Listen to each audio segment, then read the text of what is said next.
Hello friends, আপনাদের সবাইকে আমার চ্যানেলে স্বাগত। তো ফ্রেন্ডস, আপনাদের জন্য একটা নতুন নোটিফিকেশান আমি নিয়ে এসেছি।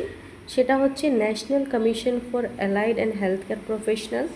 তো এটা হচ্ছে এই নোটিফিকেশানটা এসেছে national commission for allied and health care প্রফেশনালের তরফ থেকে। তো আপনারা যারা অ্যালাইড আর হেলথ কেয়ার প্রফেশনাল যারা মানে প্রিপারেশন করছেন, তাদের জন্য এটা খুবই ভালো খবর। তো ওপরে আমি ওয়েবসাইটটা দিয়ে দিয়েছি, এখানে আপনারা পিডিএফটা পেয়ে যাবেন। আমি অলরেডি এখানে এটা ডাউনলোড করেই রেখেছি। তো চলুন দেখি এক এক করে। তো প্রথমে এখানে দেওয়া আছে, দেখুন, government of India, ministry of health and family welfare, national commission for allied and health care professional. অ্যাড্রেসটা এখানে দেওয়া আছে। এটা প্রকাশিত হয়েছে 8 এপ্রিল 2026। তো প্রথমে আমরা বুঝি কি national commission for allied and health care প্রফেশনালটা কি। এটা হচ্ছে গাইডলাইন্স, যেটাতে অ্যালাইড অ্যান্ড হেলথ কেয়ার প্রফেশনালের যে এডুকেশনগুলো আছে ওগুলো রেগুলেট করে। ঠিক আছে। তো প্রথমে দেওয়া আছে, দেখুন, first number, the secretaries of all the state allied and health care council, মানে সব স্টেটগুলোকেই কিন্তু এনসিএইচপি তরফ থেকে ইনফর্ম করা হয়েছে। All principal secretary health and family welfare state government union territories. তারপরে আপনার সাবজেক্ট রেফারেন্স নাম্বার এখানে দেওয়া আছে। নিচে চলে আসুন, এখানে আপনারা দেখতে পারবেন যে দেওয়া আছে, দেখুন, it is inform that the commission, তারপরে এখানে আপনারা নিচে চলে আসুন, have released 17 competency based curricula covering around 28 professional under the NCAHP Act। ঠিক আছে। তো এখানে তার মানে বলছে কি, মানে NCAHP তরফ থেকে 17 কোর্স রিলিজ করা হয়েছে অ্যারাউন্ড 28 প্রফেশনালের জন্য, মানে 28 জব প্রফেশনালের জন্য 17 কোর্স রিলিজ করা হয়েছে, এটা এখানে বলছে। তারপরে আপনার নিচে চলে আসুন, দেখবেন, it is also inform that via letter, মানে এগুলো দেখুন মেমো নম্বরগুলো দেওয়া আছে, এই দেখুন, এই অনুযায়ী কিন্তু আপনাদের যে এখানে দেওয়া আছে, দেখুন এখানে আছে nomenclature, admission, eligibility criteria, duration and other common criteria relating to various allied and healthcare course for undergraduate, postgraduate degrees and diploma were conveyed। মানে এই যে ওপরে মেমো নম্বরগুলো দেওয়া আছে ওই অনুযায়ী কিন্তু যে nomenclature, admission, eligibility এগুলো আর আন্ডার যে graduate, post graduate, degree and diploma এগুলো কনভে করা হয়েছে। ঠিক আছে। তো তারপরে আপনার নিচে দেখতে পারবেন the regulation for recognition of allied and health care ইনস্টিটিউশনের আন্ডার প্রসেস আছে। তারপরে এখানে হচ্ছে diploma, degree and diploma course and institution in allied and health care are being received for the new academic year, ওটা হচ্ছে 2026 to 27।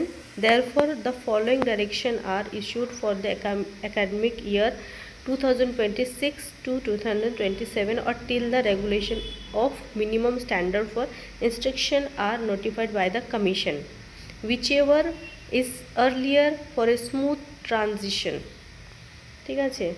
তারপরে এখানে দেওয়া আছে, দেখুন কিছু important, the existing allied and healthcare course run by instruction whose curricula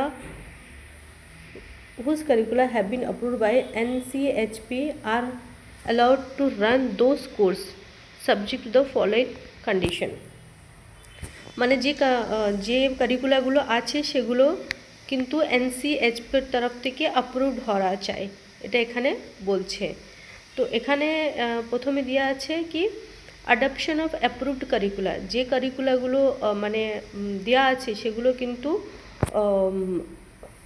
যেগুলো দেওয়া আছে ওইগুলোই কিন্তু ওইগুলোই কিন্তু অ্যাডপ্ট করতে হবে, যেগুলো NCAHPর তরফ থেকে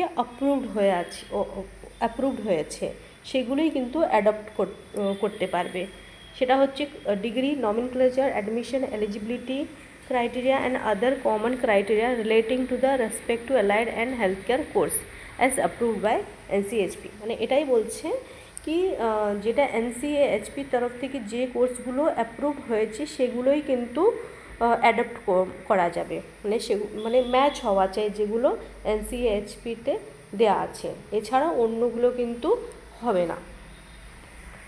Efforts to be made to improve the physical infrastructure, establishing laboratory and faculty requirement aligning with the curriculum। মানে এটাতে দেওয়া আছে যে কলেজে আপনার অ্যাডমিশন নিতে চায় সেখানে কিন্তু এই সবগুলো কিন্তু অ্যাভেলেবেল হওয়া চায়, যেরকম ল্যাবরেটরি তারপরে ফিজিক্যাল ইনফ্রাস্ট্রাকচার এগুলো সব প্রপার হওয়া চায়। তারপরে এখানে দেওয়া আছে seat intake capacity shall be align with the curricular. মানে যেটা কারিকুলাতে আছে সেগুলো কিন্তু সেই ক্যাপাসিটিটা কিন্তু মিনিমাম ম্যাক্সিমাম ইন দ্য কোর্সে যেটা আছে ওটা কিন্তু হওয়া চাই। এগুলো এখানে আরও কিছু এখানে দেওয়া আছে, increase in seat intake capacity for existing course of allied and healthcare institution aligning with the approved curricula is allowed subject to the following condition। then এখানে দেওয়া আছে adoption of approved curricular degree nomenclature admission eligibility criteria other common criteria relating to the respective allied and healthcare course approved by। মানে এটা উপরে যেটা ছিল ওটা এখানে দেওয়া আছে, মানে যেটা NCHP দেখুন এখানে আছে যেটা NCHP তরফ থেকে অ্যাপ্রুভড আছে যে কোর্সগুলো সেগুলোই কিন্তু অ্যাডপ্ট হবে, এছাড়া অন্য কোর্স অ্যাডপ্ট করতে পারবে না। ফিজিক্যাল ইনফ্রাস্ট্রাকচার ল্যাবরেটরি যেগুলো আগে আমি বললাম এগুলো কিন্তু হওয়া চাই, প্রপার ইনফ্রাস্ট্রাকচারটা ঠিক হওয়া চাই, প্রপার হওয়া চাই, এগুলোই এখানে দেওয়া আছে। সিট ইনটেক ক্যাপাসিটি এখানে দেওয়া আছে।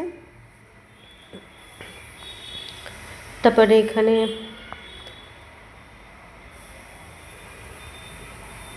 দেখুন এখানে দেওয়া আছে এগুলোই সব সিট ইনটেক এগুলো সব আবার এগুলোই দেওয়া আছে। তো